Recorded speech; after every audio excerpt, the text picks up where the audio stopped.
ഈശോ മിശിഹായിക്ക് സ്തുതിയായിരിക്കട്ടെ. ഈശോയിലേറെ സ്നേഹം നിറഞ്ഞവരെ, മഹാനായ കവി ടാഗോറിൻ്റെ ഒരു മനോഹരമായ സന്ദേശമുണ്ട്. അതിപ്രകാരമാണ്: സൂര്യൻ അസ്തമിക്കാൻ പോകുന്നതിന് മുമ്പ് ചെറിയൊരു ആശങ്ക മനസ്സിലേക്ക് കടന്നു വരികയാണ്. കൂടെയുള്ള ചന്ദ്രനോട് ആ ആശങ്ക പങ്കുവയ്ക്കുന്നു. അതിപ്രകാരമാണ്: 12 മണിക്കൂറോളം ജനതയ്ക്ക് പ്രകാശം നൽകി ഇനി അസ്തമയത്തിലേക്ക് പോകുമ്പോൾ അവർ തെറ്റിലേക്ക് കടന്നു പോകാൻ സാധ്യതയില്ലേ? അതുകൊണ്ട് പ്രകാശമായി ആര് കടന്നു വരും? മെല്ലെ ചന്ദ്രൻ സൂര്യനോട് തൻ്റെ കാര്യങ്ങൾ പറയുകയാണ്. തനിക്ക് സ്വയമേ പ്രകാശിക്കാൻ സാധിക്കില്ല. അങ്ങനെനിക്ക് പ്രകാശം തരികയാണെങ്കിൽ ഞാൻ ജനത്തിന് പ്രകാശം നൽകിക്കൊള്ളാം. ഇത് കേട്ട് സൂര്യന് സന്തോഷമായി. സൂര്യൻ വീണ്ടും തൻ്റെ യാത്ര മുന്നോട്ട് കൊണ്ടുപോവുകയാണ്. വഴിയിൽ വെച്ച് നക്ഷത്രങ്ങളെ സൂര്യൻ കാണുകയാണ്. തൻ്റെ മനസ്സിലെ ആശങ്ക നക്ഷത്രങ്ങളോട് സൂര്യൻ മെല്ലെ പറയുകയുണ്ടായി. ഈ നക്ഷത്രങ്ങൾക്ക് കൊടുത്ത മറുപടി ഇങ്ങനെയാണ്: ഞങ്ങൾ ഭൂമിയിൽ നിന്ന് എത്രയോ ദൂരെ അകലെയാണ് സ്ഥിതി ചെയ്യുന്നത്. എങ്കിലും ഞങ്ങൾ സാധിക്കുന്ന വിധം ആകാശത്തിന് മുകളിൽ നിന്നുകൊണ്ട് ജനത്തിന് പ്രകാശം നൽകിക്കൊള്ളാം. സൂര്യന് വേണ്ടി സന്തോഷമായി സൂര്യൻ യാത്ര മുന്നോട്ട് തുടരുകയാണ്. വഴിക്ക് വെച്ച് മിന്നാമിനുങ്ങുകളെ സൂര്യൻ കാണുകയാണ്. ഈ മിന്നാമിനുങ്ങുകളോട് തൻ്റെ ആശങ്കകൾ സൂര്യൻ മെല്ലെ പങ്കുവയ്ക്കുന്നു. ഇത് കേട്ടപ്പോൾ മിന്നാമിനുങ്ങൾ പറഞ്ഞൊരു കാര്യം ഇതാണ്: രാത്രിയുടെ യാമങ്ങളിൽ സഞ്ചരിക്കുമ്പോൾ ഞങ്ങളുടെ ഉടലിൽ ഉടയോൻ കൊളുത്തി വെച്ച തിരിവട്ടമുണ്ട്. അതുകൊണ്ട് ഞങ്ങൾ ജനതകൾക്ക് പ്രകാശം നൽകിക്കൊള്ളാം. സൂര്യൻ്റെ സന്തോഷമായി സൂര്യൻ ഭൂമിയിൽ നിന്ന് മാറുകയാണ്. സ്നേഹം നിറഞ്ഞവരെ, ഈശോ മിശിഹ ഉദ്ധാനത്തിന് ശേഷം പിതാവിൻ്റെ സന്നിധിയിലേക്ക് മടങ്ങിപ്പോകുന്നതിന് മുമ്പ് തൻ്റെ ശിഷ്യന്മാരെ ഏൽപ്പിക്കുന്ന പ്രേക്ഷിത ദൗത്യമാണ് ഇന്നത്തെ സുവിശേഷ ഭാഗം. വിശുദ്ധ മത്തായിയുടെ സുവിശേഷം 28-ാം അധ്യായം 16 മുതൽ 20 വരെയുള്ള വാക്യങ്ങളാണ് ഇന്നത്തെ സുവിശേഷ ഭാഗം. ഈശോ പ്രേക്ഷിത ദൗത്യം ശിഷ്യന്മാർക്ക് ഏൽപ്പിക്കുമ്പോൾ ദൈവവിളിയെപ്പറ്റി ചിന്തിക്കാം എന്നാണ് മനസ്സിലേക്ക് കടന്നു വരുന്നത്. പൗരോഹിത്യ സന്യാസാർപ്യ ദൈവവിളികളത്തിൻ്റെ പ്രാധാന്യത്തെപ്പറ്റി സഭ ഒത്തിരിയേറെ നമ്മളെ പഠിപ്പിക്കുന്നുണ്ട്. അതിനേക്കാളുപരിയായിട്ട് ദൈവത്തിൻ്റെ തിരഞ്ഞെടുക്കപ്പെട്ടവരെക്കുറിച്ച് നമുക്കിതേ ദിവസം ധ്യാനിക്കാം. ക്രൈസ്തവൻ്റെ ജീവിതം അർത്ഥപൂർണമായി മാറുക തൻ്റെ ഗുരുവും നാഥനുമായ ഈശോയുടെ സുവിശേഷം അനേകരിലേക്ക് എത്തിക്കുന്നത് വഴിയാണ്, പ്രേക്ഷിത ദൗത്യം വഴിയാണ്. സ്നേഹം നിറഞ്ഞവരെ, അതുകൊണ്ടാണ് പൗരോഹിത്യ സാമൂഹ്യ ജീവിതത്തിന് സൗന്ദര്യം ഏറുന്നത്. ഇറ്റലിയിലെ മിടുക്കനായ അൾത്താര ശുശ്രൂഷിയാണ് ജിയോവാനി മരിയ മസ്തായി എന്ന് പറയുന്ന ഒരു കുഞ്ഞ്. ഒത്തിരിയുടെ കുഞ്ഞുങ്ങൾ വിശുദ്ധ കുർബാനയിൽ പങ്കെടുക്കുന്നുണ്ട് അൾത്താര ശുശ്രൂഷകരായിട്ട്. അതേ ദിവസം വിശുദ്ധ കുർബാനയ്ക്ക് ശേഷം ഈ അൾത്താര കുഞ്ഞുങ്ങൾ ഒരുമിച്ച് സംസാരിച്ചു കൊണ്ടിരിക്കുമ്പോൾ പ്രിയപ്പെട്ട വികാരിയച്ഛൻ ഇവരെ കാണുവാൻ വേണ്ടി കടന്നു വരികയാണ്. സ്നേഹപൂർവ്വം അവരോട് സംസാരിക്കുന്നു. അതിനുശേഷം വികാരിയച്ഛൻ ചില ചോദ്യങ്ങൾ ചോദിക്കുന്നുണ്ട്. ഏറ്റവും അവസാനം വികാരിയച്ഛൻ ഈ കുഞ്ഞുങ്ങളോട് ചോദിച്ച ചോദ്യം ഇതാണ്: ഭാവിയിൽ നിങ്ങൾക്ക് എന്തായി തീരാനാണ് ആഗ്രഹം? ഓരോരുത്തരും ഓരോ ആഗ്രഹം പറയുമ്പോഴും ഏറ്റവും അവസാനം കുറേ കുഞ്ഞുങ്ങൾ പറഞ്ഞ ആഗ്രഹങ്ങളൊന്നും ഇപ്രകാരമാണ്: മാർപ്പാപ്പയെ വഹിക്കുന്ന അംഗങ്ങളായി മാറുക എന്നുള്ളതാണ്. വികാരിയച്ഛൻ തെല്ലുന്ന് പുഞ്ചിരിച്ച് അവിടുന്ന് കടന്നു പോവുകയാണ്. ദിവസങ്ങൾ കടന്നുപോയി. വീണ്ടും ഒരു ദിവസം വികാരിയച്ഛൻ ഇവരെ കണ്ട് സംസാരിക്കുന്നുണ്ട്. തൻ്റെ സൗഹൃദ സംഭാഷണത്തിൽ ഏറ്റവും അവസാനം വികാരിയച്ഛൻ വീണ്ടും ചോദിക്കുന്നുണ്ട്: ഭാവിയിൽ നിങ്ങൾക്ക് എന്തായി മാറണം? ഈ കുഞ്ഞുങ്ങൾ തങ്ങളുടെ ആഗ്രഹങ്ങൾ വീണ്ടും ആവർത്തിച്ചു. മാർപ്പാപ്പയെ ചുമക്കുന്ന ടീമിലെ അംഗങ്ങളായി മാറണമെന്നുള്ള ആഗ്രഹം ഇവർ വീണ്ടും പങ്കുവയ്ക്കുകയാണ്. ഈ കാര്യം കേട്ടപ്പോൾ വികാരിയച്ഛൻ ഒരു ചോദ്യം അവരോട് ചോദിക്കുന്നുണ്ട്. അതിപ്രകാരമാണ്, പ്രത്യേകിച്ച് ജിയോവാനി മരിയ മസ്തായിയോട് ചോദിക്കുന്ന ചോദ്യം ഇതാണ്: നിനക്ക് മാർപ്പാപ്പയെ വഹിക്കുന്ന ടീമിൽ അംഗമാകണോ, അല്ല എങ്കിൽ ഈശോയെ വഹിക്കുന്ന ആളായി മാറണോ? ഈ ഒരു ചോദ്യം മെല്ലെ ആഴത്തിൽ ഇറങ്ങുന്നുണ്ട്. പ്രിയമുള്ളവരെ, പിന്നീട് നമ്മൾ കാണുന്നൊരു കാഴ്ച ഇതാണ്: കത്തോലിക്ക സഭയെ നയിക്കുവാൻ വേണ്ടി ദൈവം തിരഞ്ഞെടുത്ത 9-ാം പീസ് മാർപ്പാപ്പയായിട്ട് ഈ ജിയോവാനി മരിയ മസ്തായി മാറുന്നുണ്ട്. മാർപ്പാപ്പയെ ചുമക്കാൻ ആഗ്രഹിക്കുന്നവൻ പിന്നീട് ഈശോയെ ചുമക്കുന്നവനായി മാറുന്നു. എത്രയോ രഹസ്യാത്മകമായൊരു ജീവിതമാണ് ഈ ഒരു പൗരോഹിത്യ സാമൂഹ്യ ദൈവവിളി എന്ന് പറയുക. ഇന്ന് ദിവസം പൗരോഹിത്യ സാമൂഹ്യ ദൈവവിളിയെപ്പറ്റി ചിന്തിക്കുമ്പോൾ മനസ്സിലേക്കുന്ന ഒന്നാമത്തെ കാര്യം എന്ന് പറയുക, ഓരോ ദൈവവിളികളും പൗരോഹിത്യ സാമൂഹ്യ ദൈവവിളികളും ദൈവത്തിൻ്റെ പ്രത്യേകമായ തിരഞ്ഞെടുപ്പാണ്.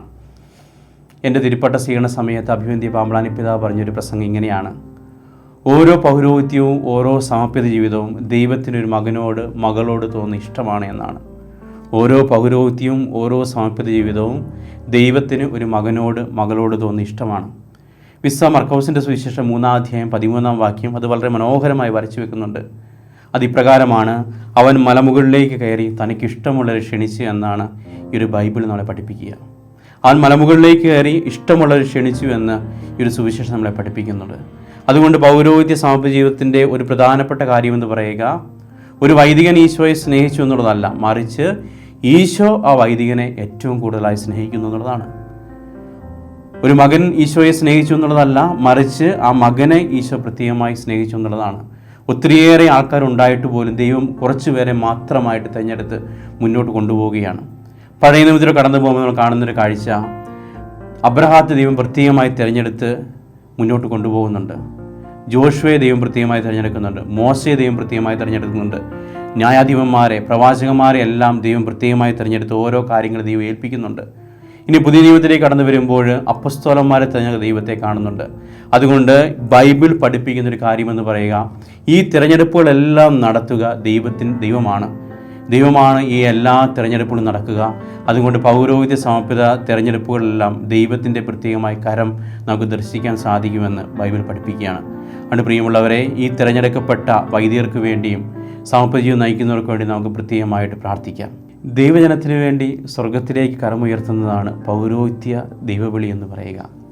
ദൈവജനത്തിന് വേണ്ടി പുരോഹിതൻ സ്വർഗത്തിലേക്ക് കരമുയർത്തുന്നതാണ് പൗരോഹിത്യ ദൈവവിളി എന്ന് പറയുക. നമുക്കെല്ലാവർക്കും അറിയാം, ദൈവജനത്തിൻ്റെ പ്രാർത്ഥനയ്ക്കുള്ള ഉത്തരമാണ് പൗരോഹിത്യവും സമർപ്പണ ജീവിതവും. നമ്മളെല്ലാം കേട്ടിട്ടുള്ളതാണ്. പ്രിയമുള്ളവരെ, ദൈവജനം ഒരുമിച്ച് പ്രാർത്ഥിക്കുമ്പോൾ അവരുടെ മുമ്പിൽ നിന്ന് പ്രാർത്ഥിക്കാനും വേണ്ടി വിളിക്കപ്പെട്ടവനാണ് ഈ ഓരോ പുരോഹിതനും സമർപ്പണ ജീവിതം എന്ന് പറയുക. പുറപ്പാടിൻ്റെ പുസ്തകം 17-ാം അധ്യായം നമ്മൾ കാണുന്ന മനോഹരമായ ഒരു കാഴ്ചയുണ്ട്. ഇസ്രായേൽ ജനം അമലേക്കരുമായി നടത്തുന്ന യുദ്ധം. യാത്ര മുന്നോട്ട് പോകുമ്പോൾ അമലേക്കർ ഇസ്രായേൽക്കാരെ ആക്രമിക്കാൻ വേണ്ടി കടന്നു വരികയാണ്. അവിടെ മോശ മലമുകളിലേക്ക് കയറി പ്രാർത്ഥിക്കുന്ന ദൃശ്യം നമ്മൾ കാണുന്നുണ്ട്. ജോഷുവ തിരഞ്ഞെടുക്കപ്പെട്ടവരുമായി അമലേക്കരുമായി യുദ്ധത്തിന് പോകുമ്പോൾ മലമുകളിൽ കയറി പ്രാർത്ഥിക്കുന്ന മോശ. എപ്പോഴൊക്കെ മോശയുടെ കരങ്ങൾ സ്വർഗത്തിലേക്ക് ഉയർത്തപ്പെട്ടുവോ അവിടെയെല്ലാം ഇസ്രായേൽ ജനം യുദ്ധത്തിൽ ജയിച്ചുകൊണ്ടിരുന്നു. പക്ഷേ എപ്പോഴൊക്കെ മോശയുടെ കരങ്ങൾ താഴേക്ക് വന്നുവോ അവിടെയെല്ലാം അമലേക്കർ യുദ്ധത്തിൽ വിജയിച്ചുകൊണ്ടിരുന്നു. ഇത് കണ്ട അഹ്റോനും ഹൂറും മെല്ലെ ഈ മോശയുടെ ഇരുകരങ്ങളും സ്വർഗത്തിലേക്ക് ഉയർത്താൻ വേണ്ടി സഹായിക്കുകയാണ്.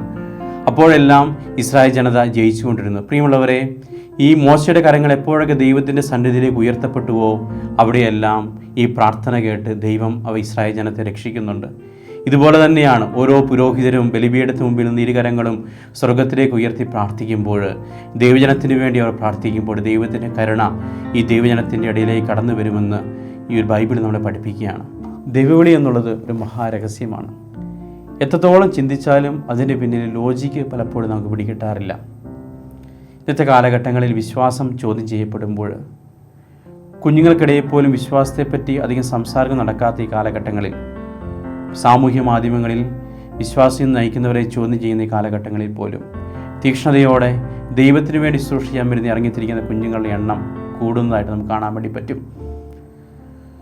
എത്രമാത്രം വൈദികരും സിസ്റ്റേഴ്സുമായി സമ്പന്നരാണ് നമ്മുടെ സീറോ മലബാർ സഭ എന്ന് പറയുക. ഒത്തിരിയേറെ മേഖലകളിലേക്ക് നമ്മുടെ പ്രിയപ്പെട്ട വൈദികരും സിസ്റ്റേഴ്സും കടന്നു പോകുന്നുണ്ട്. ഓരോ വർഷവും സെമിനാരികളിൽ കടന്നു വരുന്ന കുഞ്ഞുങ്ങളുടെ കുറിച്ചുള്ള വിവരങ്ങൾ സോഷ്യൽ മീഡിയയിലൂടെ പോസ്റ്ററാക്കി തയ്യാറാക്കിയിടുമ്പോൾ ആവർത്തിക്കപ്പെടുന്ന ചോദ്യമാണ്, ഇന്നത്തെ കാലഘട്ടങ്ങളിൽ ഇത്രമാത്രം കുഞ്ഞുങ്ങൾ സെമിനാരി വരുന്നുണ്ടോ? പ്രിയമുള്ള, അതിനകത്ത് ഡിഗ്രി കഴിഞ്ഞ ആൾക്കാരുണ്ട്, PG കഴിഞ്ഞ ആൾക്കാരുണ്ട്, +2 പഠനം കഴിഞ്ഞ ആൾക്കാരുണ്ട്, 10ാം ക്ലാസ് കഴിഞ്ഞ കുഞ്ഞുങ്ങളുണ്ട്. ഇങ്ങനെ ചോദ്യങ്ങൾ ആവർത്തിക്കപ്പെടുമ്പോഴൊക്കെ ചിന്തിക്കുന്നൊരു കാര്യമെന്ന് ദൈവത്തിൻ്റെ പ്രത്യേകമായ തിരഞ്ഞെടുപ്പാണ് എന്നതിൽ യാതൊരു അത്ഭുതവുമില്ല. ചിന്തിച്ചാൽ അതിൻ്റെ വലിയ ലോജിക്ക് ചിലപ്പോൾ മനസ്സിലാവത്തില്ല. അല്ലെങ്കിൽ എന്തുകൊണ്ടാണ് ഇൻഫോസിസിൽ മനോഹരമായ ജോലി ഉണ്ടായിരുന്ന ഒരു വ്യക്തി ആ ജോലിയെല്ലാം മാറ്റിവെച്ചുകൊണ്ട് കർത്താവിന് വേണ്ടി ഇറങ്ങിത്തിരിച്ചത്? അല്ലെങ്കിൽ എന്തുകൊണ്ടാണ് ഡോക്ടറായ ഒരു വ്യക്തി തൻ്റെ ആ പഠനമെല്ലാം ശേഷം കർത്താവിന് വേണ്ടി ശുശ്രൂഷ ചെയ്യാൻ വേണ്ടി പൗരോഹിത്യം ആഗ്രഹിച്ചുകൊണ്ട് കടന്നു വരിക? എന്തുകൊണ്ടാണ് ഡിഗ്രി പഠനം കഴിഞ്ഞ് മനോഹരമായ ജോലി നേടാമായിരുന്നൊരു വ്യക്തി അതെല്ലാം മാറ്റിവെച്ച് കർത്താവിൻ്റെ ഇറങ്ങിത്തിരിക്കുന്നത്? മഹാരഹസ്യമാണ്. ഇതിന് പിന്നിലെ ദൈവത്തിൻ്റെ തീരുമാനങ്ങളെ ചോദ്യം ചെയ്യാൻ നമ്മൾ ആരുമല്ല. സ്വർഗരാജ്യം വയലിൽ ഒളിപ്പിച്ചു വെച്ച നിധിക്ക് തുല്യമാണെന്ന് നമ്മൾ സുവിശേഷത്തിൽ കാണുന്നുണ്ട്. ആ നിധി കണ്ടെത്തിയ മനുഷ്യൻ തൻ്റെ കയ്യിലുള്ള സമ്പാദ്യം മുഴുവൻ വിറ്റിട്ട് ആ ശൂന്യമായ വയൽ മേടിക്കാൻ വേണ്ടി ഇറങ്ങിത്തിരിക്കും. കൂടെയുള്ളവർ വേണേൽ കളിയാക്കിയേക്കാം. ഒത്തിരിയേറെ എന്ത് മണ്ടത്തരമാണ് ഇദ്ദേഹം കാണിക്കുന്നത്. ഒത്തിരിയേറെ സാധ്യതകൾ ഉണ്ടായിട്ടും തൻ്റെ കയ്യിലെ സമ്പാദ്യം മുഴുവൻ മുടക്കിയിട്ട് ഈ ശൂന്യമായ വയൽ മേടിക്കേണ്ട ആവശ്യമുണ്ട്. പക്ഷേ മേടിക്കുന്നതിനറിയാം ആ ശൂന്യമായ വയലിൽ ഒളിപ്പിച്ചു വെച്ച നിധിയുടെ മൂല്യം. പ്രിയമുള്ളവർ, ഒത്തിരിയേറെ ജോലി സാധ്യതകൾ ഉണ്ടായിട്ടും ഈ ലോകത്ത് ഒത്തിരിയേറെ മനോഹരമായ ജീവിതത്തിൻ്റെ എല്ലാ സാധ്യതകളും ഉണ്ടായിട്ടും അതെല്ലാം കൂളായി വേണ്ടാന്ന് വെച്ചുകൊണ്ട് ദൈവത്തിന് വേണ്ടി ഇറങ്ങിത്തിരിക്കുന്ന ഈ ജീവിതത്തെ നോക്കുമ്പോൾ ദൈവത്തിൻ്റെ തീരുമാനത്തിന് മുമ്പിൽ ശിരസ് നമിക്കാതെ രക്ഷയില്ല. പ്രിയമുള്ളവരെ, അതുകൊണ്ട് നമ്മുടെ പൗരോഹിത്യ സാമ്പത്തിക ജീവിതങ്ങളിലെ ആ ദൈവങ്ങളുടെ രഹസ്യം ആ ദൈവത്തിൻ്റെ പ്രത്യേകമായ തിരഞ്ഞെടുപ്പാണെന്ന ബോധ്യത്തോടു കൂടെ തന്നെ ഈ തിരഞ്ഞെടുപ്പുകൾ അംഗീകരിക്കുവാനും ഇവർക്ക് വേണ്ടി പ്രത്യേകം പ്രാർത്ഥിക്കുവാനും മനസ്സാകണമെന്ന് പ്രത്യേകമായിട്ട് ഓർമ്മിപ്പിക്കാൻ ആഗ്രഹിക്കുകയാണ്. ഒരു സംഭവകഥ പറഞ്ഞു വയ്ക്കുക ഇപ്രകാരമാണ്. അമേരിക്കൻ പ്രസിഡൻ്റായ റൂസ്വെൽറ്റ് ഏതാനും നാളത്തെ അവധിക്കും ആഘോഷത്തിനും നായാട്ടിനുമൊക്കെയായിട്ട് ആഫ്രിക്കയിലേക്ക് യാത്ര തിരിക്കുകയാണ്. കുറച്ച് നാളത്തെ വിശ്രമത്തിന് ശേഷം അദ്ദേഹം തിരിച്ച് അമേരിക്കയിലേക്ക് തിരികെ വരുന്നു. എത്തിയ ഉടനെ അദ്ദേഹത്തെ സ്വീകരിക്കാൻ ഒത്തിരിയേറെ ആൾക്കാർ കാത്തിരിക്കുകയാണ്.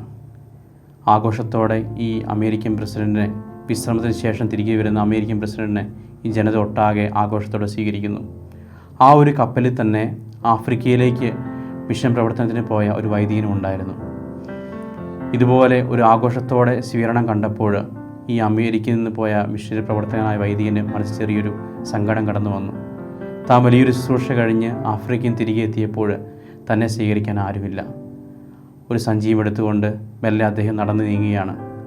അദ്ദേഹത്തിൻ്റെ മനസ്സിൽ ആരോ മന്ത്രിക്കുന്നു തോന്നി. അതിപ്രകാരമാണ്: എൻ്റെ മകനെ, നീ ഇനിയും എൻ്റെ അടുത്തേക്ക് എത്തിയിട്ടില്ലല്ലോ, ഞാനും ദൂതന്മാരും നിന്നെ സ്വീകരിക്കാൻ വേണ്ടി കാത്തിരിക്കുകയാണ്.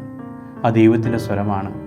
പ്രിയമുള്ളവരെ, പൗരോഹിത്യ ജീവിതം മുന്നോട്ട് കൊണ്ടുപോകുമ്പോഴും ദൈവത്തിന് വേണ്ടി അഹോരാത്രം അധ്വാനിക്കുമ്പോഴും ആ ഒരു കരങ്ങൾ തളരാതിരിക്കാൻ വേണ്ടി നമുക്ക് പ്രിയപ്പെട്ട പൗരോഹിത്യ സാമ്പത്തിക ജീവിതങ്ങൾക്ക് വേണ്ടി പ്രത്യേകം പ്രാർത്ഥിക്കാം.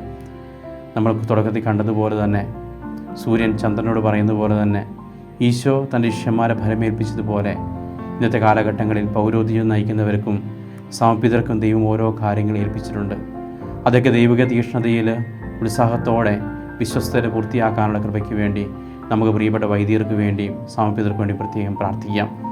ദൈവവിളി ആ ദൈവത്തിൻ്റെ പ്രത്യേകമായ തിരഞ്ഞെടുപ്പാണ്. ദൈവവിളി എന്ന് പറയുക ദൈവജനത്തിൻ്റെ പ്രാർത്ഥനയ്ക്കുള്ള ഉത്തരമാണ്. ആ ദൈവവിളി എന്ന് പറയുക മഹാരഹസ്യമാണ്. നമുക്ക് ദൈവത്തിനും ശിരസ് നമിക്കാം, നല്ല വൈദികരെയും നല്ല സിസ്റ്റേഴ്സിനും നൽകിയതിന്. ഇനിയും ജീവിതം മുന്നോട്ട് കൊണ്ടുപോകുമ്പോഴും ഈ പൗരോഹിത്യ ദൈവവിളികളിലേക്കും സമർപ്പിത ദൈവവിളികളിലേക്കും നമ്മുടെ മക്കളെ പ്രോത്സാഹിപ്പിക്കണം എന്ന് കൂടി പറയാൻ ആഗ്രഹിക്കുകയാണ്. ദൈവം നമ്മളെല്ലാവരെയും സമൃദ്ധമായി അനുഗ്രഹിക്കട്ടെ.